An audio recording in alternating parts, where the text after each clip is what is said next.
وحشني يا طيب يا أرق من الملاك، فاكرك وفاكر قد ايه تهنت معاك، وكنت أتمنى يكون عمري فداك. دلوقتي بحلم بس أعيش لحظة معاك، يا عيني بحلم بس أعيش لحظة معاك. المركز الإعلامي بشربين، نتحدث إليكم في برنامج أصل الحكاية. أصل الحكاية هنستضيف اليوم شخصية كان المفروض إن هي تكون قاعدة مكاني على الكرسي ده، وهي اللي بتقدم الحلقة دي بالذات بناء عن رغبتها، لأن كانت تتمنى أن تقدم آخر حلقات أصل الحكاية بتتحدث عن تاريخها وعن تاريخ شربين. هذه الشخصية هي رجل العمل العام في شربين، ورجل العمل السياسي في شربين، ورجل العمل الخيري في شربين، ورجل العمل الرياضي في شربين، ورجل لكل المواقف. في كل هذه المجالات تلقاه وتلاقي اسمه لامع. كان في عالم السياسة قريب جدا من رحمة الله عليه إبراهيم شكري، كان أمين شباب حزب العمل، كان رئيس مجلس المحلي، كان مدرب في نادي مرفأ رياض شربين، كان في العمل الخيري متواجد باستمرار وله مبادرات كثيرة. إنه حبيب شربين كما كان يطلق عليه، إنه ممدوح الدمناوي رحمة الله عليه.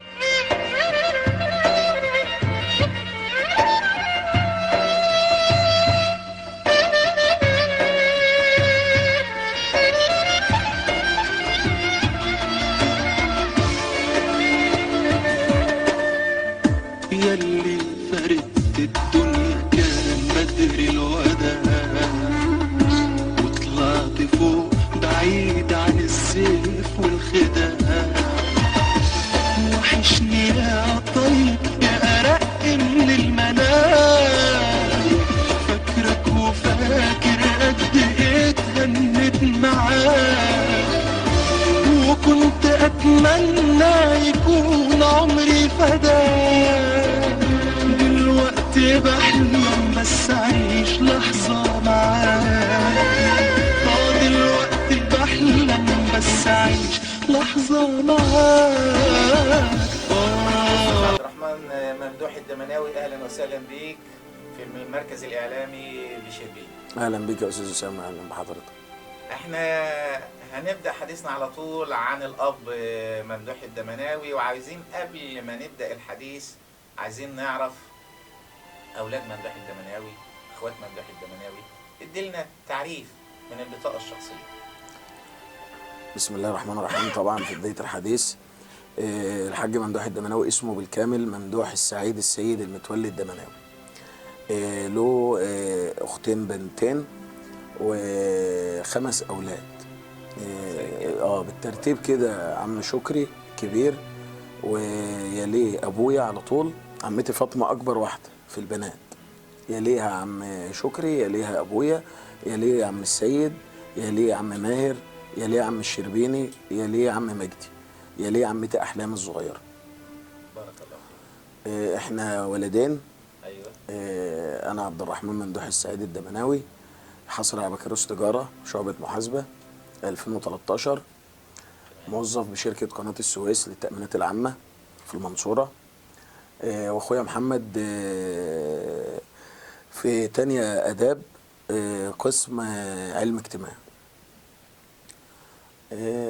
وانا الكبير بقى طبعا، ومحمد اخويا فرق ما بينه وما بينه 6 سنين. ربنا يبارك فيكم. عايزين نبدأ حديثنا عن ممدوح الدمناوي. احكي لنا ممدوح الدمناوي الأب.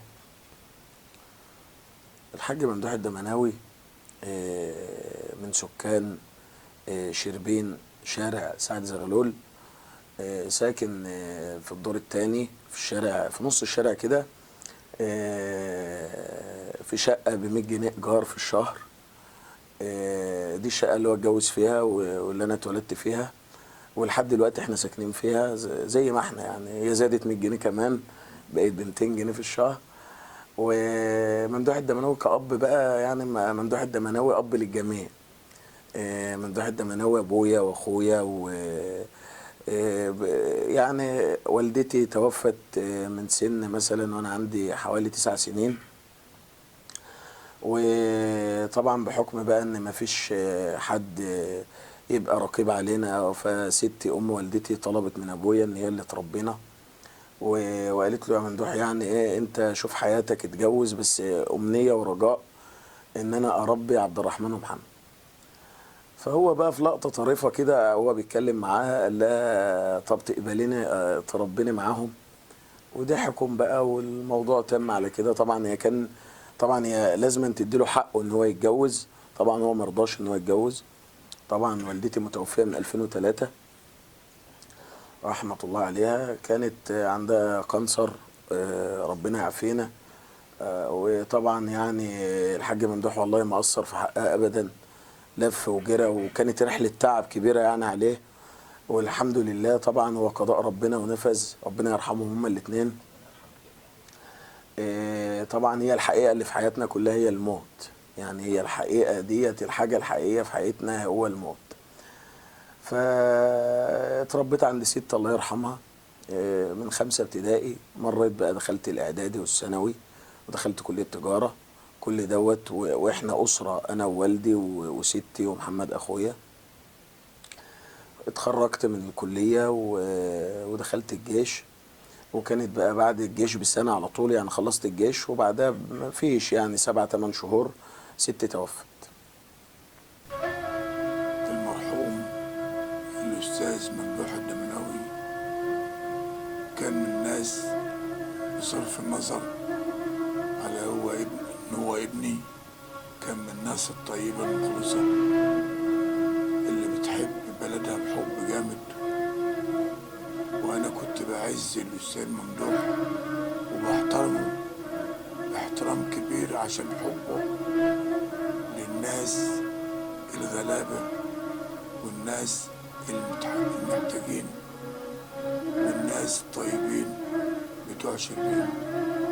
كان مفيش فيه في قلبه مش في قلبه أي حاجة وحشة لأي حد.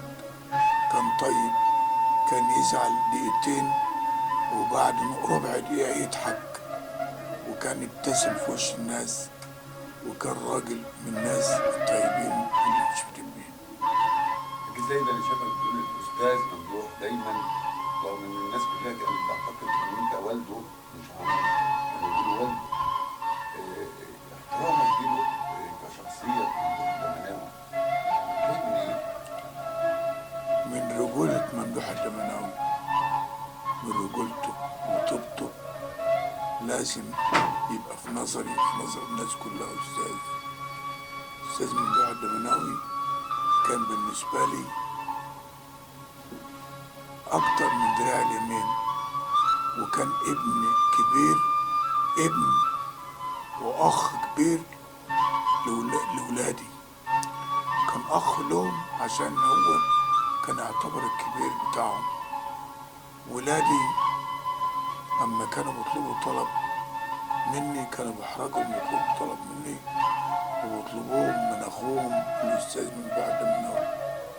كان شايف كل مصالحهم، وكانت بنات أو صبيان. والله العظيم وسيم مساعد ويمين الله، أنا كنت دائما أوصي على السيد ابني. تعرف إن السيد ابني لا بيتكلم ولا بيسمع، وكنت أقول له بعد عمران طال ممدوح وبعد وفاتي مالكش بركة إلا السيد وما تسيبوش دقيقة واحدة.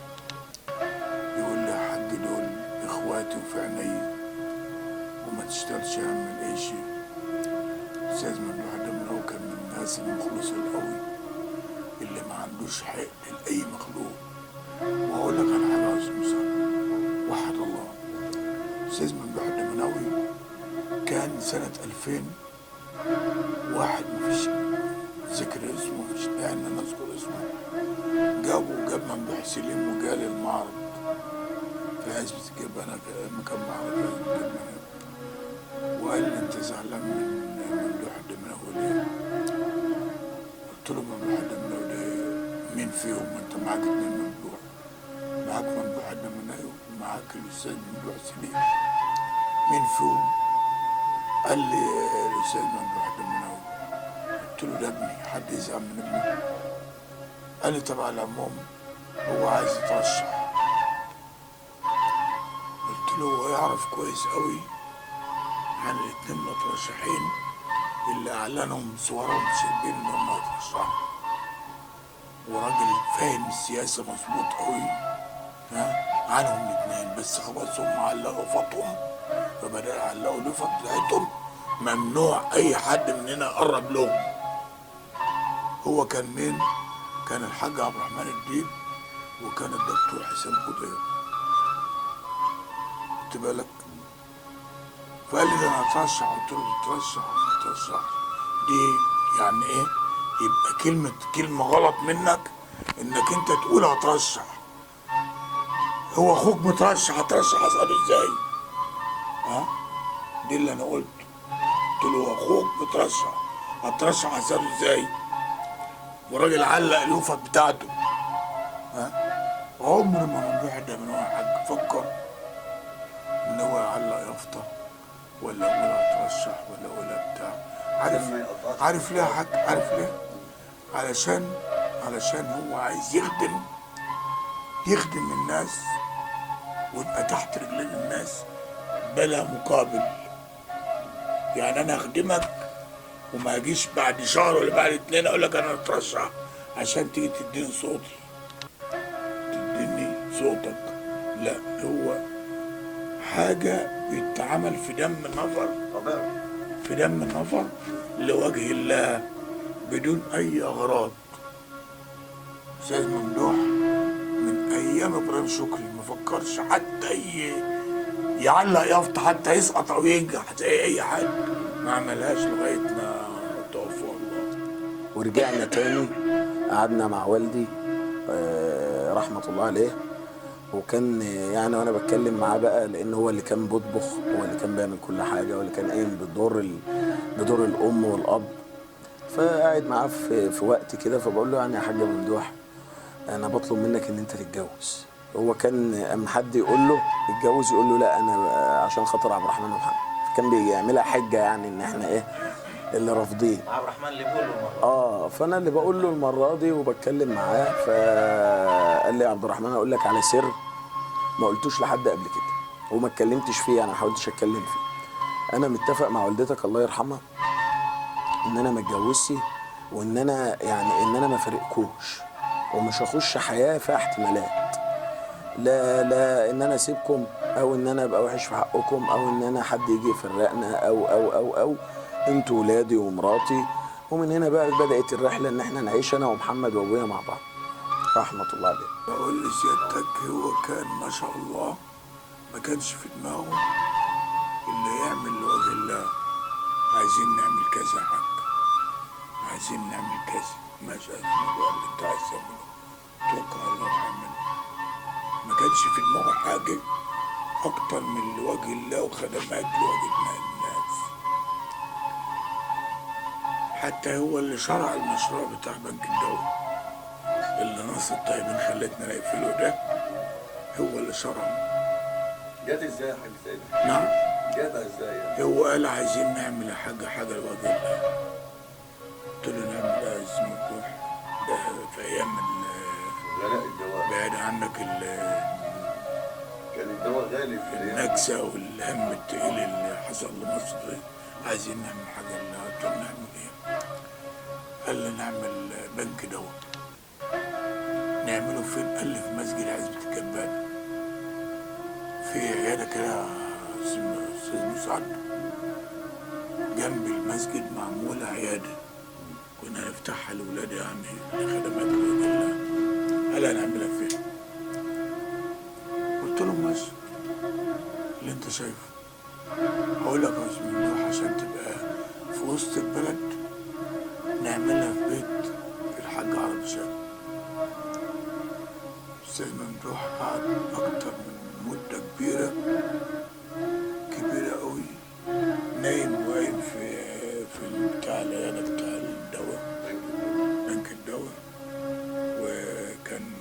نفسه يتواصل ببنك الدواء ده، وانت بقى تعلم مين اللي السبب فيها، مش هقول مين اللي قال. في غيره حاجات كتيرة زي دي كانت بتطلع. هو بيشرع الموضوع واتكل على الله في الموضوع، وكان نفسه ليل ونهار يعمل حاجات لوجه الله. يعني هو ربنا كان عامل سيد ممدوح ان هو يجري في حوائج الناس، ما كانش متاخر في اي مصلحه. انا مش مصدق لغايه الان، خلي بالك يا عم ممدوح مات، والله ما انا مصدق، والله العظيم انه يجيب لي بتاع اللي على الفيسبوك ووريني صوره سيد ممدوح، ما انا مصدق. يوم ما كان جاي من مصر في بعيد عنك، يوم وفاته، يوم ما كان الاسعاف جايبه واحنا قاعدين في الشارع والنور محطوط، انا مفكر ان هو عريس وجاي يسلم على الناس دي كلها، كنتش متخيل ان هو جاي ميت، وانا عارف ان هو ميت من امبارح ومش مصدق ان هو مات ممدوح. ما كانش بيسيب جنازه لما كان يشارك. دي سيد ممدوح ده الله يرحمه ما كانش بيسيب اي شيء، لا جنازه ولا واحد من تعبان ولا واحد مش عارف. نبقى نروح لناس لغايه قرب دمياط والكفر البطيخ، ناس من اللي هم واكلين عيش وملح معاه، وما كانش بيسيب. هو صاحب واجب طول عمره، الله يرحمه. ربنا يجعلك في الجنه ونعمها، ربنا يجعلك في الجنه ونعمها، وربنا يديلك قد ما انت عملت واكتر شويه. بيجي في بالك يا احمد سيد؟ على طول والله، والله على طول، حياة رسول الله على طول. تفتكروا امتى بالظبط؟ والله يا حاج مساعد، حياتي من الله، حياتي من الله، من تواصلنا العزة منه، ان الانسان ممدوح ما بيبعد عن الخيال على طول.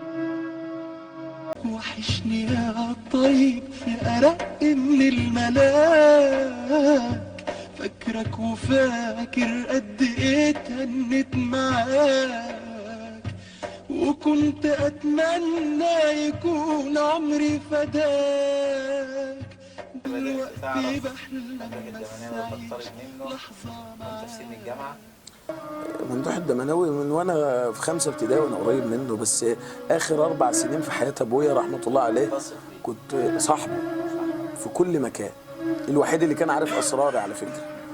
ندخل بقى مرحله الاسرار ونفتح كتاب المعرفه. لما نيجي نتكلم عن ممدوح الدمناوي، رجل العمل العام، والراجل اللي جاء قال اجمع شباب شربين، احنا عايزين نعمل للمقابر وضعية معينة ومدخل معين وكلام من كده، وبدأوا يعملوا مرحلة تنظيف المقابر ومرحلة تهيئة كيفية الوقفة وكيفية. احكي لنا عن رجل العمل العام ممدوح الدمناوي رحمه الله عليه. يعني هي ملكه كده جواه، في اي عمل خير تلاقيه، اي عمل عام تلاقيه، الخير بيحبه زي ما بيقول، ربنا يرحمه ويحسن اليه. يعني اي عمل خير تلاقيه سباق، هو ما عمره في حياته ما خطط ولا دبر ولا فكر في حاجه، هو يصحى الصبح من النوم الدنيا يشوف ايه اللي هيقابله بقى يخش فيه يعمله. وسبحان الله كان ربنا عطيله ملكه وعطيله كاريزما في شخصيته كده، ان في قبول في اي حاجه يخش فيها تلاقي الناس بتحبه، وكانت اكتر حاجه بتميزه يعني الناس بتثق فيه والامانه، انه امين. طبعا هو طول حياته المقابر ديت، يعني لو جينا اتكلمنا عن المقابر، هو كان سبب. لموا تبرعات هو والدكتور حلمي ابو الحسن، ربنا يديله الصحه ويكرمه. لموا تبرعات من اهل الخير، واهل الخير في شربين كتير قوي ومن بره شربين، والناس كلها طيبه ومحترمه. لموا تبرعات وحاولوا بقى يعملوا كذا حاجه في شربين، عملوا ممشى على كوبري الميتين، عملوا المظله اللي هي بتاع المقابر، حملات التنظيف ديت كانت اجتهادات من الشباب بتاع شربين. كل يوم جمعه كل واحد بيجيب ادوات التنظيف وبيجي وبينظف والناس هنا في شربين كلها محترمه يعني، وكله بيسعى في الخير سواء حتى بالكلمه بالجهد بالفكره. فالحاج ممدوح الدمناوي في اي عمل خير تلاقيه موجود، وفي اي عمل عام تلاقيه موجود. بص، البلاد دي عزيزه على قلبي قوي، عزيزه على قلبي قوي. ممكن انا جالي فرص كتير للسفر، ما حاولتش اسافر. كنت بحس ان انا لما بطلع من البلد ديت اكني زي السمك اللي طلع من البلد. حتى كنت باجي اروح الدبوسي ابقى كاره السفر وكاره ان انا اسيب البلد. انا عشقت شربين كلها، حواليها شوارعها بقهاويها. نعم، سهرت لياليها كلها يعني. كنت انام امشي ما كانش حد يمشي معايا في البلد. فانا طول عمري بعشق شربين، بحب اصحابي جدا، بحب عيلتي جدا، بحب ناسي جدا. ارتباطي بشربين ملوش حدود. عمري في حياتي في يوم من الايام ما حاولت ان انا اسيب ايه بعيد عني. انا ابن شربين، بحب شربين، بحب طلب شربين، بحب كل اهالي شربين، ماليش خصومه مع حد في المدينه نهائي. انا قلبي مفتوح لكل الناس، بحب الدنيا. لما نيجي نتكلم عن ممدوح الدمناوي رجل الرياضة، معلوماتي انه هو كان اشتغل مدرب واشتغل مدير كوره، مدير كوره في نادي المرفأ، وكان اياميها نادي المرفأ بينافس نادي شربين، كانوا في نفس الدرجه، وكان هو مع الكابتن محمد خضر. مدة العمل كانت قد ايه؟ سنة مدير كورة، وكان مع الكابتن محمد خضر. كان هو مدرب كابتن محمد خضر، ووالدي كان مدرب، كان مدير كورة. وكان بطبع ابويا الشعبي كان عامل شغل جامد قوي لنادي المرفأ. كان وكيل لجنة الشباب، وانا لما رحت بني عبيد، بس انا اقول لك بصراحة وما تزعلش مني، لما دخلت بني عبيد وشفت الاستاد قلت لو انا مسؤول هحاكم اللي عمل الاستاد.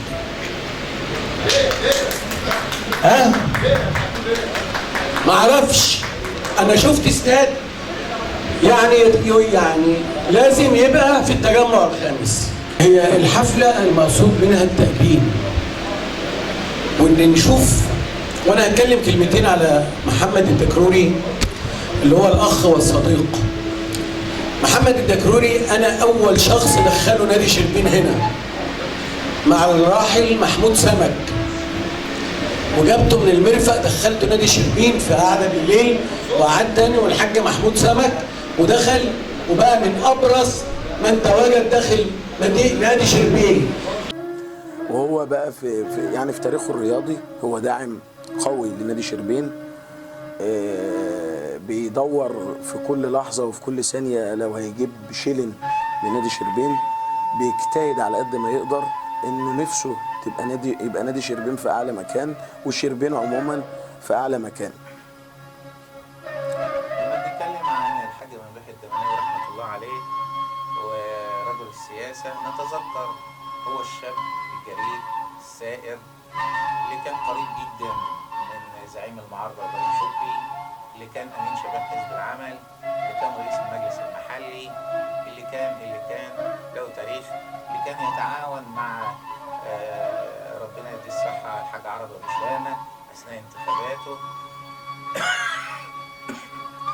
يعني الحاج ممدوح كان له بصمات كتيرة في العمل السياسي. احكي لنا عن المرحلة دي. وهو في سن كده كان أمين شباب حزب العمل مع الراحل رحمة الله عليهم بقى الحاج حسني عبية والأستاذ سمير الفصيح والحاج شربين البدويهي، ربنا يديله الصحة وطولة العمر، ورجال السياسة الكبار في شربين طبعا هم كتار قوي، لو هنذكرهم بالاسم هم كتار قوي. فهو كانوا ملقبينه بالشاب السائر، وكان هو بيحب مجال السياسة عموما، وكان متكلم وكان جريء، عمره ما خاف. يعني أنا بسمع وطبعا ما شفته هو كبير، فهو عمره ما خاف، كان بيقول الحق في أي وضع وفي أي مكان وتحت أي تأثير، عمره ما خاف من أي حد، ما بيخافش إلا من ربنا عز وجل. وكان تدرج بقى وبقى من القياديين في حزب العمل مع الراحل المحترم إبراهيم شكري، ربنا يرحمه ويحسن إليه. وتدرج بقى العمل بين وصل بقى اما الدنيا بقى انضموا لبعض حزب العمل مع الاخوان المسلمين، واللي حضرتك عارفه الجو ده. الفترة ده عملوا قوائم، وبدأ في مجلس محلي، وبدأ هو يخش المجلس المحلي، وكان عضو في المجلس المحلي، وتدرج وصل وكيل المجلس المحلي، وبعد كده رئيس. بقى كانت بداية فترتي بقى ان انا اعرف حاج ممدوح واعي الامور كويس، فترة ان هو في المجلس المحلي رئيس.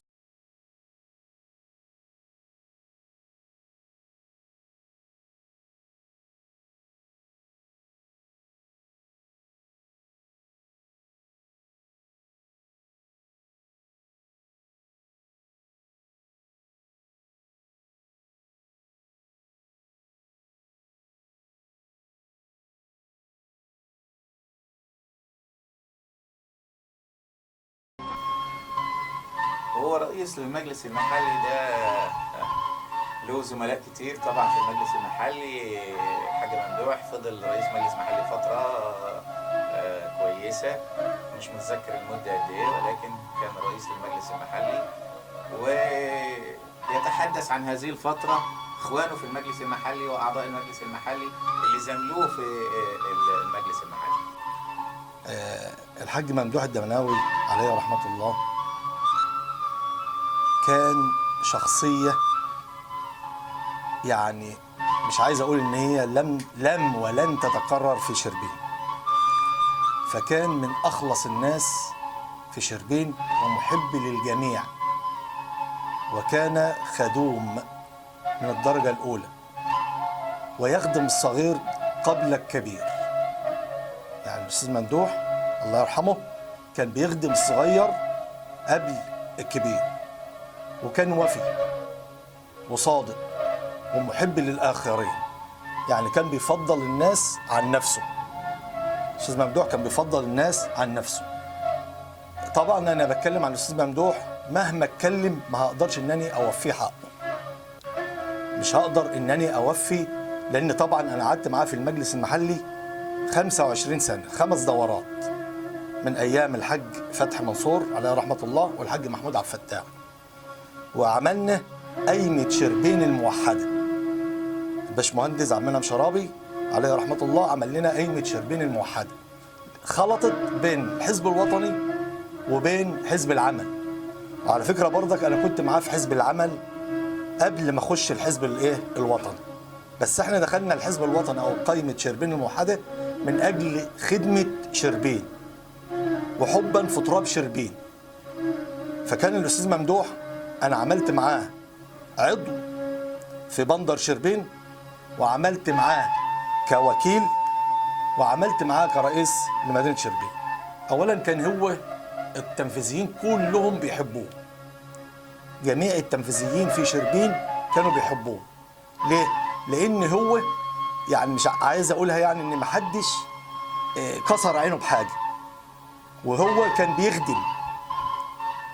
بيخدم ابتغاء مرضات الله، كان بيخدم ابتغاء مرضات الله، فما كانش حد بيكسر عينه. فكان هو جريء، كان يخش على التنفيذي، أي تنفيذي كان بكل حب وكل احترام بنعمل المصلحة اللي احنا عايزينها لشربين.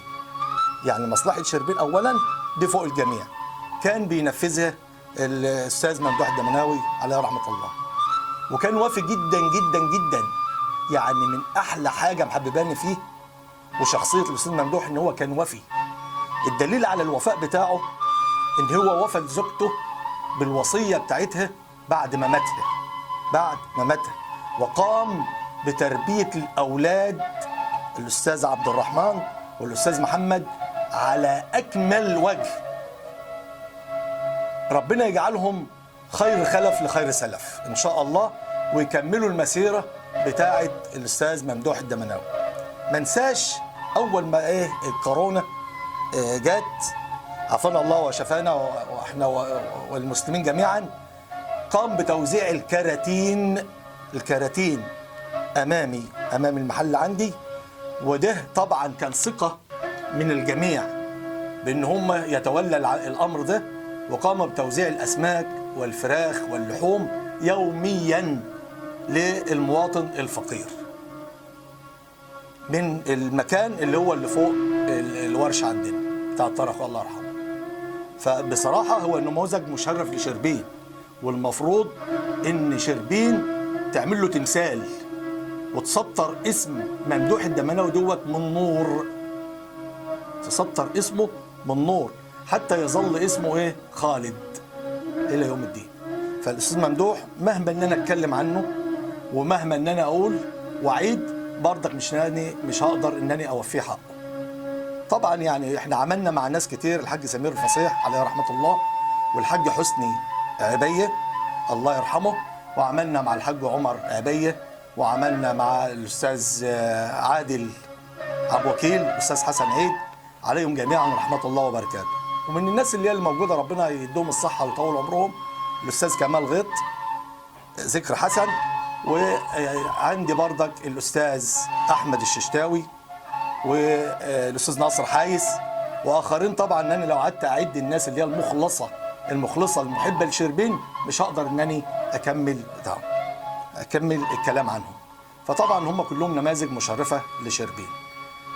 الاستاذ ممدوح من اجمل الحاجات اللي هو عملها، طبعا احنا اتكلمنا في الكورنيش واتكلمنا في المشايه من ايام الاستاذ ابراهيم النبوي اللي هي المشايه السفليه، وعملنا اللي هو الشارع اللي هو بتاع شكشك حتى الانطره دي برضك كان الفضل فيه للمجلس اللي هي الاسماء اللي احنا عدناها ديت، غير برضك الاشراف على المستشفى، غير التموين المخابز، يعني في حاجات كتير، والصحه ان احنا عملنا في المجال بتاعها. والمجال الاكبر اللي كان الاستاذ ممدوح بيخدم فيه كان المجال التربيه والتعليم.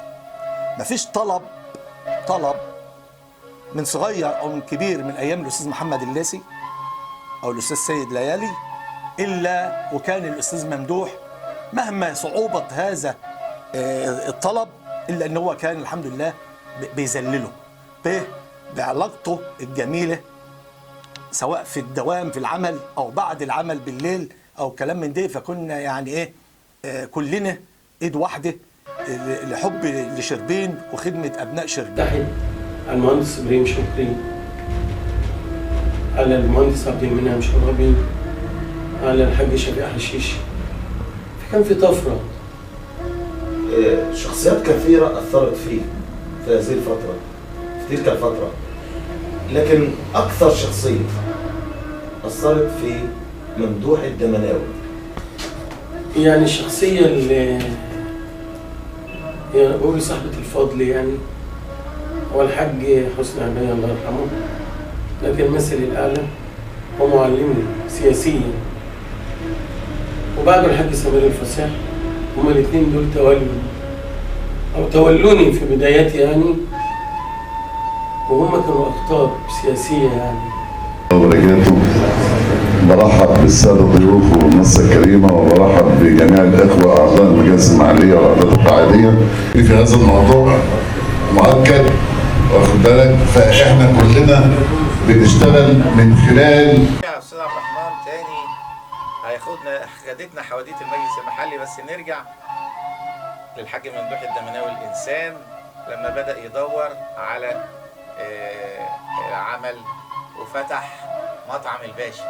انا اتذكر المرحله دي مطعم الباشا، وكان يعني بيقدم وجبات جميله وحاجات من كده يعني. هو ابويا الله يرحمه علاقته بالاكل يعني مش هقول لك علاقه الراجل بزوجته، مدمن بيحب الاكل جدا رحمه الله عليه، وكان يتفنن في عمايل الاكل.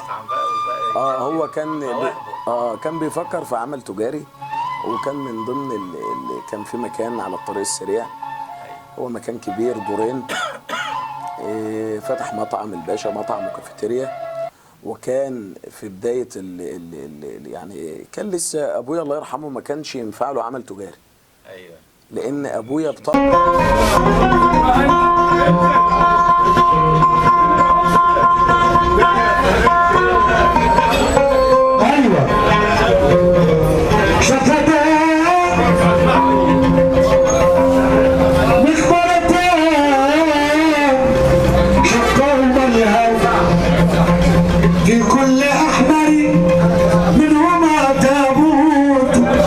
الشفة العليا وغاب سافر والدفء في السفلى فأين أموت يا ويلي يا ويلي يا ويلي. طبعه طيب لا طيب، وما بيقعدش يتابع الحاجه ولا بيقعد يباشرها. وكان المطعم بالنسبه له يعني لو جيت تدور في الدنيا كلها كده هتلاقي له فلوس في كل حته رحمه الله عليه. ما يعني اكل الناس وما ياخدش الحساب. كان طيب بطبعه وكان يتفنن بقى كل يوم بالليل كده واحنا قاعدين، انا اعمل لك سندوتش كبده اسكندراني، لا ما اعرفش اعمل لك سجق بالطريقه ما اعرفش ايه، لا اعمل لك النهارده بسله بالشغل فنان رحمه الله عليه. نرجع تاني لمرحله العمل الخيري. انا عارف احنا يا جماعه مش عايزين نتكلم في مرحله العمل الخيري دي باسماء او باوضاع، ولكن اتذكر موقف حصل للحاج ممدوح الدمناوي لفت انتباهي قوي. احنا ماشيين في الطريق استلطفته احد الفتيات وقالت له يا عم ممدوح انا عايزه منك طلب. هو كان مش عارفها فقال لها خير يا بنتي محتاجه ايه؟ فقالت له انا نفسي يبقى عندنا بلكونه.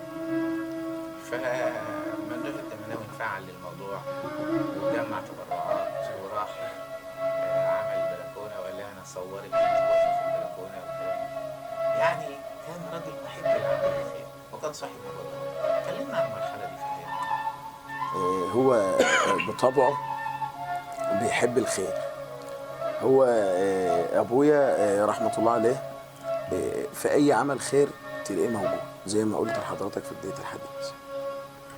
احكي لك مواقف كتير بقى، يعني في موقف جميل قوي ده كنت انا زعلان بقى طبعا يوم الوفاه ومتضايق وتعبان نفسيا ومش قادر، والمهم رحنا المقابر دفناه وروحت ان انا اغير هدومي واجهز علشان خاطر نروح المحزنه بالليل. فانا قاعد جالي تليفون فالشبكه ضعيفه في البيت، فطلعت اتكلم في البلكونه فلقيت حد جه نادى عليا. فلقيت ست بتنادي يا استاذ ممدوح، المهم هي ما تعرفش اسامي لا عبد الرحمن ولا محمد. فالمهم نزلت امورين يا حاجه، فلقيت رجلها مقطوعه. ربنا يعافينا يا رب. وقالت لي والله يا ابني انا جايه بس ابشرك واقول لك ان اللي ابوك عمله معايا كفيل انه يدخله الجنه. فدي من ضمن الحاجات اللي خلتني وانا واقف بقيت سعيد ومرتاح ان هو له حاجات زي ديت كتير بقى. والشكل العام ودي الباترينا تبقى الازاز، كل ده يبقى ادراج بقى وراها. هو كل ده هيعملوا كمان من داخل الكرسي؟ ادراج والازاز والبتاع كله. طبعا انا هحكي لحضرتك، هو مرتب ابويا رحمه الله عليه 2800 جنيه، يعني هو اخر فتره قبض 3000 جنيه وما لحقش يقبضهم، توفى قبلها. لو انا جيت اعمل الخير اللي كان بيعمله لما اجي ابص عايز 150,000 جنيه في الشهر. كلنا سواء مجالس محليه او مجلس شعب او في اي مكان احنا خدامين للشعب وخدامين لاهالي شعبين وخدامين لناس كلها. احنا ما بنشتغلش اهواء، احنا بنخدم الصغار امام كبير وعمرنا ما اتنشينا ولا ايه ولا ربطنا جرافطه، لان احنا بنقول دايما اللي عايز يتنشى بعيد عن اهله. يمكن احنا تعبنا وشغلنا في العمل العام ده ضيع منا حاجات كتير وفرص كتير جدا. نعم. وزي ما انت عارف برضك يعني انا لا طولت تجاره ولا طولت صناعه ولا طولت حاجه، لان اللي بيشتغل في السياسه انا في اعتقادي ان السياسي الشريف بيموت فقير. نعم. فانا اخترت الطريق ده يعني. الحاجه برضك اللي عايز اتكلمها واذكرها برضك قبل ما اخلص، ان حته قناه شربين بالذات حكايه امنيه. ان المواطن في الشارع في البيت قاعد ويبدا يسمعنا ويبدا يشوف جلساتنا ويبدا يشوف احنا بنعمل ايه. برضك عايز اشكر الاستاذ مسعد بس وتربطنا بقى على خط طيبه. اشكرك لان انت برضك تعتبر تلميذ ابك. نعم. فانا عايز اقول لك ان اللي انتوا بتعملوه ده مش قليل، يعني هو كبير جدا، بس اللي يفهموا اللي زينا من حته ان انت تبقى قاعد في بيتك وتتفرج على حاجه زي ما اشتركت انا ومسعد. انا قلت له فعلا يا مسعد لما ورانا حته لمدينه شربين، فمسعد قال لي والله ده انا حبيت شربين قوي من خلال الصوره، من خلال المنظر والاغنيه والصوره والكاميرا. نعم. فانا اعتقد ان كل شربين هتحس بشربين لما مسعد غيث ينزل القناه دي. والخير دايما بيجي له زي ما انا قلت لحضرتك. في رمضان اللي فات دوت كان يصحى من الصبح من النوم، لو في مصلحة في أي جهة حكومية يخلص حاجة ورق لحد يعمل حاجة، وبعد كده يتجه بقى إن في ناس بتتبرع من داخل شربين ومن خارج شربين، بتبرعهم بقى، اللي بتبرع بالرز، اللي بتبرع بالمكرونة، اللي بتبرع. كان بيعمل حاجة اسمها وجبة اليوم، كل يوم 200 وجبة، كل يوم 150 وجبة حسب ما العدد بيجي. يقف هو بنفسه يكيسه، هو ومجموعة شباب محترمين بيقفوا يكيسوهم، وهو يقف بنفسه برجله يشتال وينزل. وكان ربنا عطيله طاقة غير عادية، صحته كانت ما شاء الله بجد يعني، وكانش يحب الدكاترة أبدا. عشقت شربين كلها بحواريها بشوارعها بقهاويها. نعم. سهرت لياليها كلها يعني، كنت انام طول النهار واسهر طول الليل. امشي ما كانش حد يمشي معايا في البلد. كان في حاجه ظريفه قوي، كان في عندنا واحد اسمه حمامي، فكنت مثلا، وكان يمشي وراه كلب كده، فكان واحد يسالني اقول له كنت انا وحمامه والكلب، مفيش في البلد الا احنا الثلاثه اللي بنمشي. فانا طول عمري بعشق شربين. يعني من ضمن المواقف اللي اتذكرها ابويا رحمه الله عليه، ان الحذاء بتاعه في المسجد السرق. يعني هو كان داخل يصلي فطالع فما لقاش الجزمه بتاعته، فالمهم فوقف قدام الجامع، فطلع بشبشب الحمام وقال لي يعني وهو ماشي في الشارع، شوف بقى الطيبه بقى، قال له والله انا ماشي بالشبشب بتاع الحمام دوت طول الطريق، وفضل ما غيرش ولا لابس جزمه خالص، وفضل ماشي بالحمام عشان يعرف الناس كلها انه السرق، انه زي. وحشني يا طيب في أرق من الملاك، فاكرك وفاكر قد ايه تهنت معاك، وكنت اتمنى يكون عمري فداك. دلوقتي بحلم بس اعيش لحظة معاك، يا عيني بحلم بس اعيش لحظة معاك. اخوهم الكبير وصاحبهم، في اي موقف تلاقيه هو الكبير، حتى في العيله عندنا اي موقف هو الكبير. بس حديثك بياخدنا عبد الرحمن لمرحله مرضه الاخيره ومرحله الوفاه.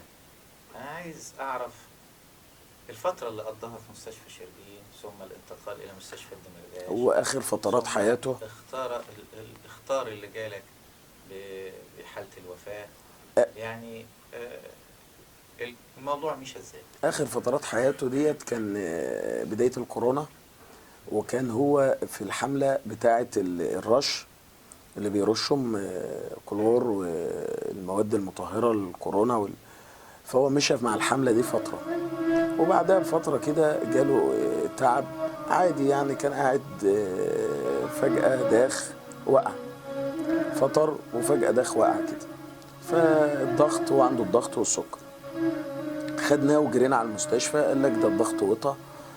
طيب خد محلول ملح وقام مشى طبيعي و100%، بس برضه هو شكله مش مظبوط، تعبان. المهم قعد في البيت، قالوا له هم 3-4 ايام هتقعد تريح فيهم.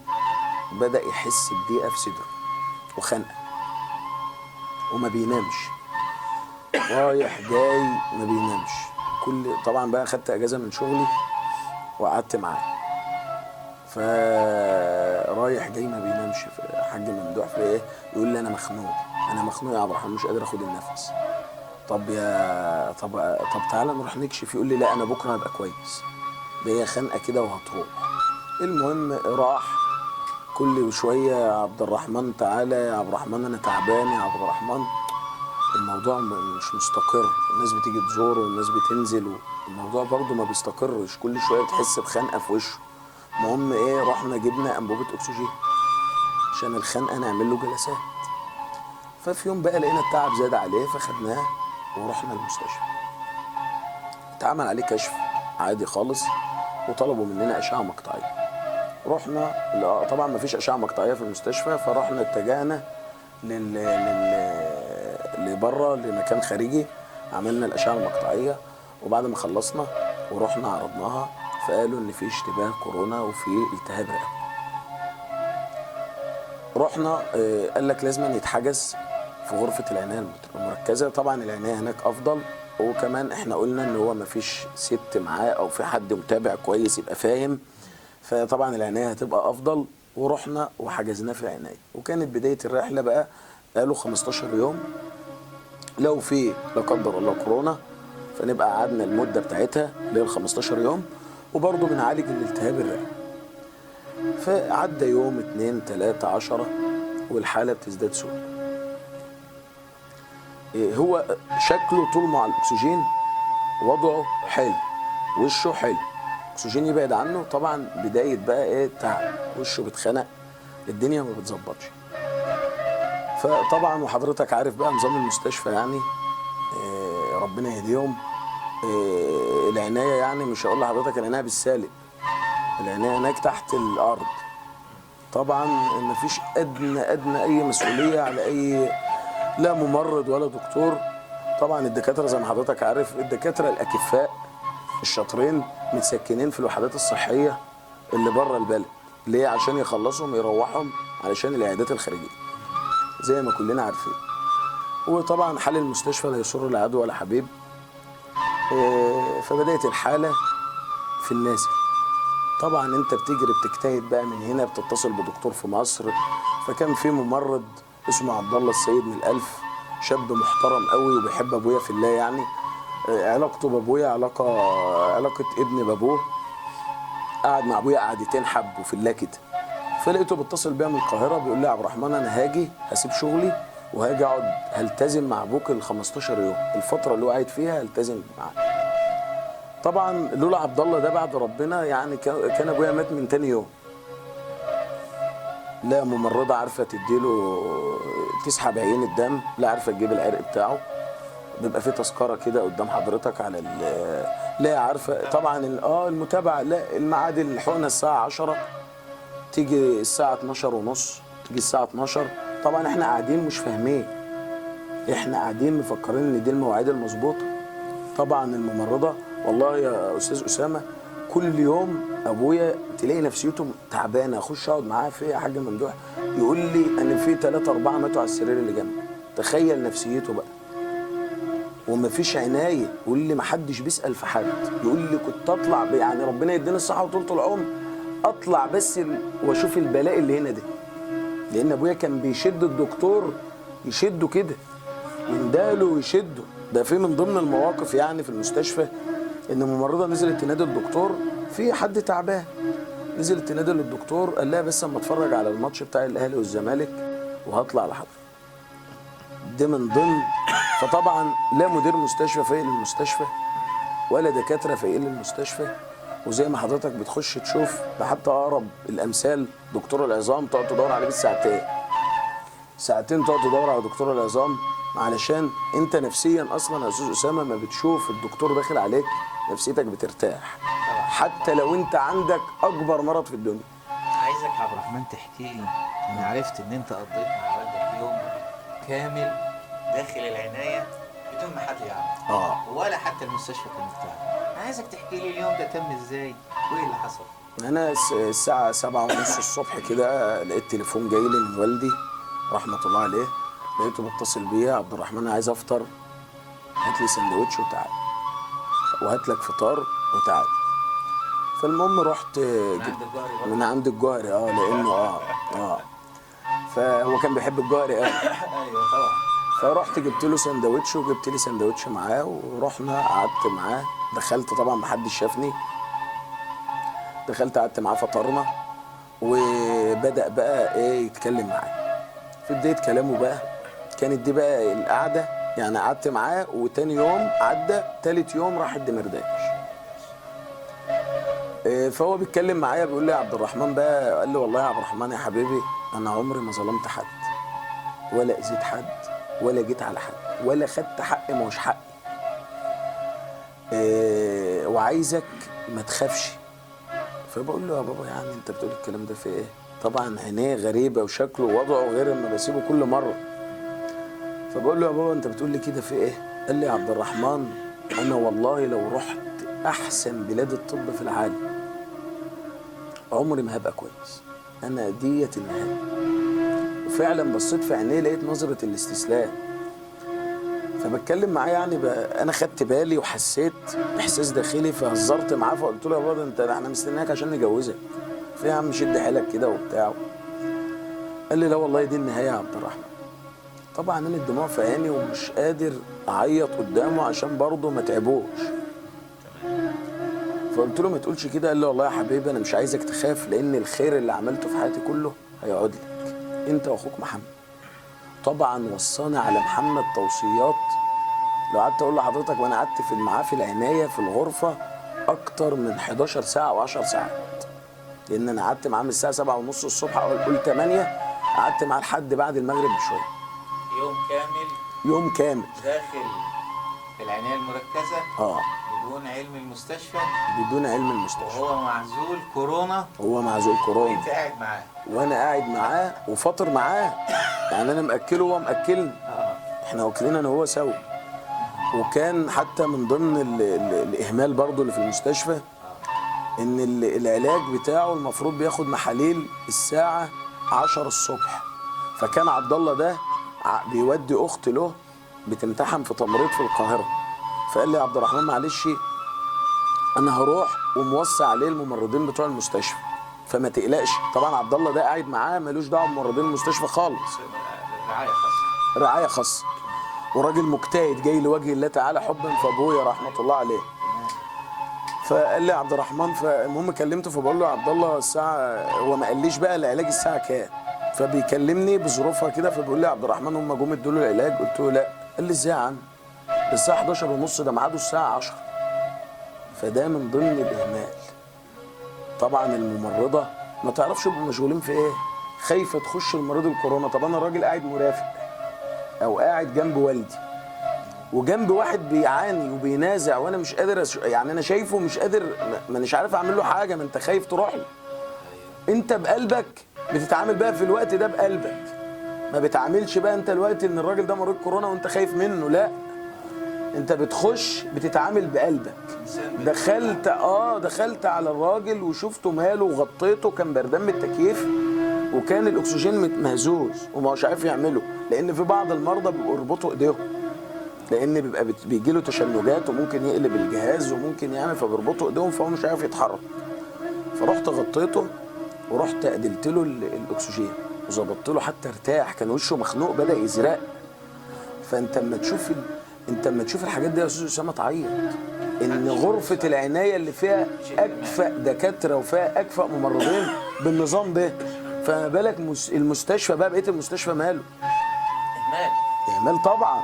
واما واحد زي ممدوح الدمناوي قضاء المده، اهمال للرعايه بالمرضى. يعني واحد زي ممدوح الدمناوي معروف للصغير قبل الكبير في شربين، اما يقعد ساعه ولا ساعه ونص عايز يخش الحمام لانه مريض سكر، ويقعد ساعه ونص ما هوش عارف يفك الكالونه وينادي على الناس ومحدش بيروح له.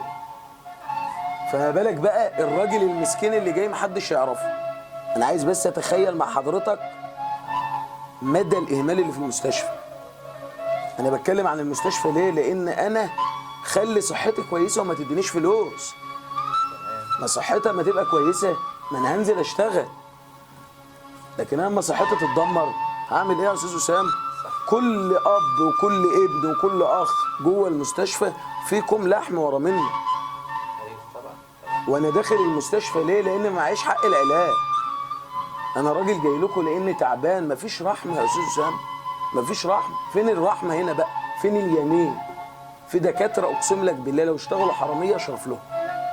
ليه؟ لانه لما هيجي يتوب لربنا ربنا يقبله. لكن في إيه؟ انت راجل قتلت نفس متعمد. ما هو الاهمال في حق مريض بيقضي عليه طبعا. ومفيش اي رحمه تخش للدكتور حتى يا سيدي. ده من ضمن يعني من ضمن الرحمه انك تعامله نفسيا كويس. انا راجل مريض وبتعلق بقشاي. انا بنظره العين بس، نظره العين واما بتبص المريض كده بعينك في نظرتين، يا نظره تقتله يا نظره تديله امل في الحياه. فين يا استاذ اسامه؟ فين الطب وفين ده الدكاتره الاكفاء زي ما بقول لحضرتك اللي احنا بنعتبرهم احسن دكاتره في شربين مسكنين في الوحدات الصحيه عشان ما يروحوش للبصم، عشان ما يبصموش يا استاذ اسامه. خايفين على ال 10000 جنيه اللي بيعملوهم كل يوم ولا ال 20000. يوم مؤلم في حياتك داخل العنايه. لان انا بتكلم دلوقتي من قلبي. انا بتكلم دلوقتي من قلبي، لان انا كنت فرد من جوه، راجل، انا راجل والدي مريض، عشت التجربه وعشت الواقع، مش بسمع، انا شايف بعيني. دلوقتي بتختلف يا استاذ اسامه، انت شايف، انت كل يوم بيجي لك شكوى من المستشفى وبتسمع وعلى مواقع التواصل الاجتماعي والناس بتقول وناس بتعيب. لكن دلوقتي انت صاحب تجربه الوقت. طبعا، وعندنا اخو الاستاذ مسعد غيث. أيوة. ما هو ميت بسبب. نضم صوتنا لصوتك يا استاذ عبد الرحمن، وبنرسل نداء من برنامج اصل الحكايه الى مستشفى شربين والى اداره مستشفى شربين، اتقوا الله في ابناء شربين. صحيح في مستشفى شربين ناس عندهم كفاءه وعندهم طبعا قدرات طبعا جيده جدا، ناس محترمين طبعا. وانا اعرف كتير في المستشفى، ولكن الشكاوي كتير والمشاكل كتير، زي ما شفنا اخ عبد الرحمن وهو بيشتكي عن رحله والده داخل مستشفى شربين. احنا من هنا من هذا البرنامج وبرنامج اصل الحكايه نرسل نداء ونرسل استغاثه الى جميع المسؤولين بمستشفى شربين، يا جماعه رحمه ورفقا باهالي وابناء شربين، اهتموا وخلوا الرعايه على قدر المسؤوليه، علشان الناس اللي موجوده في المستشفى كلهم مساكين، كلهم غلابه جايين يلوذوا بالطب من داء المرض. عافى الله المسلمين وخاصه ابناء شربين من جميع الامراض، ويا رب المستشفى بتاعت شربين تبقى احسن مستشفى يا رب. نرجع لحدوته، احنا تركنا مستشفى شربين هربا من المستشفى وانتقلنا الى مستشفى الدمرداش. لا مش هربا منها، هو كان والدي رحمه الله عليه وهو بيتكلم معايا فقال لي يا عبد الرحمن انا روحي متعلقه فيكم. فانا قاعد هنا يعني متعذب ان انا عايز امشي واسيب البلد، وعشان خاطري عايز اموت، يعني خلاص بقى عايز ارتاح، لان لما والدتي جات له في المنام 3 مرات هو خلاص بقت يقين عنده ان هو ميت. وكانت والدتي ست يعني من حسابها من الصالحين، فكانت رؤيتها في المنام، وحصل اكتر من حلم قبل كده، فكانت بتبقى رؤية فيها حقيقة يعني 100%. فهو كان مقتنع لانه حصل كذا رؤية له قبل كده في حاجات تانية، فهو قال لما والدتي جات له خلاص بقى دي النهاية. فقال لي يا عبد الرحمن مشيني من هنا. وكان عبد الله اتكلم معاه الممرض، قال له ان في مستشفى اسمها الدمرداش انا شغال فيها حاج ممدوح، وديت اعلى مستشفى لمرضى الكورونا والالتهاب الرئوي، لان عاملين مبنى جديد في الفتره بتاعه الكورونا باحدث الاجهزه واعلى تقنيه على مستوى العالم، لان وفيها دكاتره من الخارج. طبعا انت عشان تودي والدي لمستشفى الدمرداش استحاله، لان دي محافظه غير المحافظه. فطبعا عبد الله كلم دكتور كان شغال معاه، استاذ دكتور في جامعه عين شمس، تواصل معاه وقال له ان الحاله دي والده، يعني عبد الله قال له ده والدي، وبعد اذن حضرتك يا دكتور عايزين نقوم بالواجب.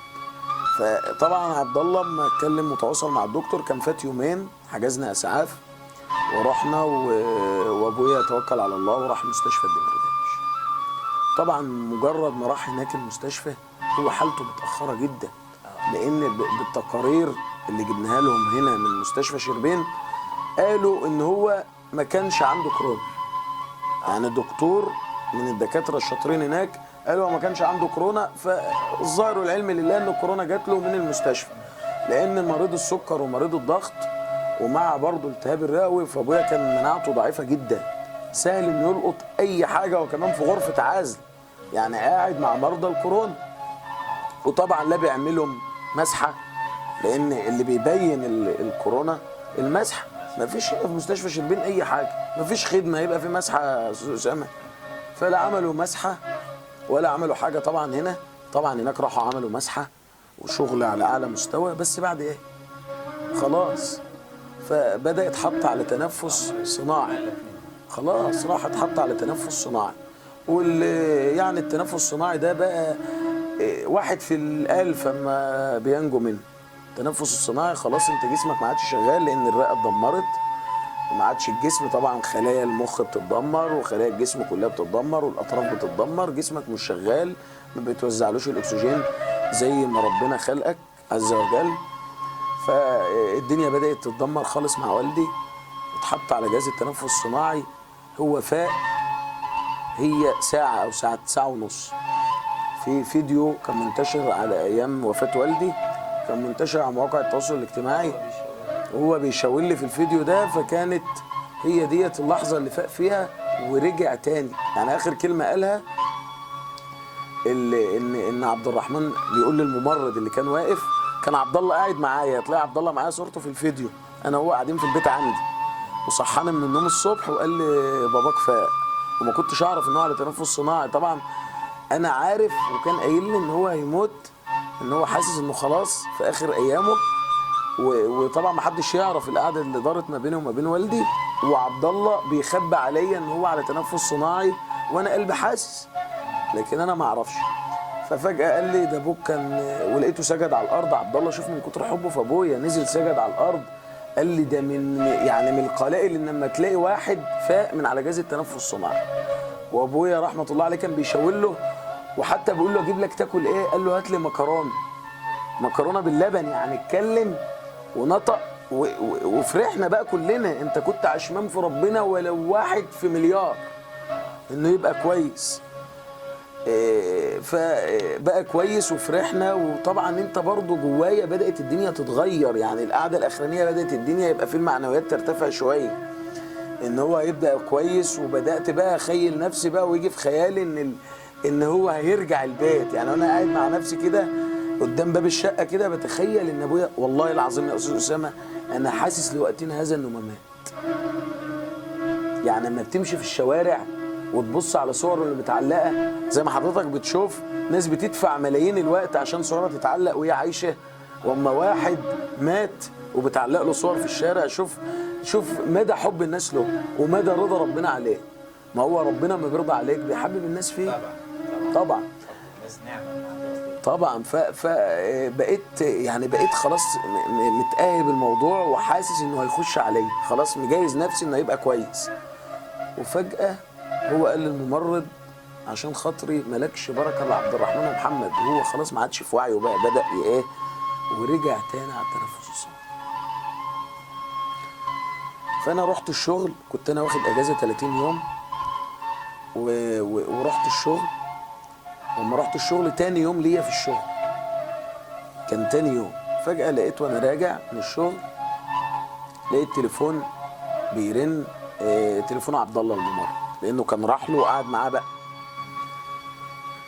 يا عبد الله، ببص لقيت واحده بتكلمني، استاذ عبد الرحمن الدمناوي. وعرفت ان على طول ان هو اسير على دربك واسير على نهجك، واكون خير خلف لخير سلف، واخلي بالي من محمد، واوعدك ان شاء الله ان اساعده واقف جنبه ان يبقى احسن مني، ونفرح بيه ويبقى احسن عريس، ونفرح بولاده، وربنا يرحمك ويحسن اليك، ويجعل كل ذره عرق بذلتها في خدمه الناس وفي خدمه والوجه الله سبحانه وتعالى تكون شفيعه لك في قبرك. اللهم امين. الإخوة المشاهدين، أبحرنا خلال هذه الحلقة، وهي الحلقة الأخيرة لبرنامج أصل الحكاية في حياة وتاريخ الراحل ممدوح الدمناوي. كان يتمنى أن يقدم هذه الحلقة، ونحن نحقق له أمنيته أن تكون آخر حلقات أصل الحكاية هي إبحار في حياة ممدوح الدمناوي، لعلنا نكون قد وفينا وصيته وأمنيته التي كان يتمناها. الله يرحمك يا حاج ممدوح، انتهت رحلة الحياة ولكن بدأت رحلة الذاكرة، ولن ننساك ما حيينا، وستتذكرك أجيال وأجيال نتيجة أعمالك، سواء كانت في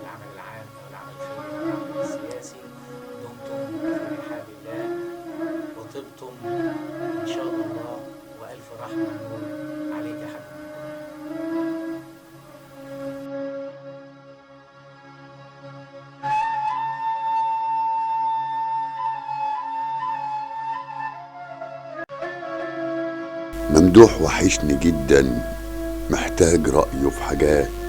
نضارته وساعته لسه على الرف من يوم ما سابهم، وهدومه جوه كيسهم وجداد من يوم ما جابهم. نفسي اتكلم معاه واحكي له على اللي تم، واقول له مين في مرضه زاره وكان عنده دم، وهقول له اني اسف علشان خبيت عليك، واحلف له ان نفسي يوم بس اصبح عليك، يعمل لي شاي خفيف واقسم وياه رغيف. كانت روحه تجمعنا لما، وكان صوته فيه ونس. انا ممدوح وحشني قوي، وحشني معاه حاجات بطلت اعملها وحدي من ساعة ما مات. الله يرحمك يا ممدوح.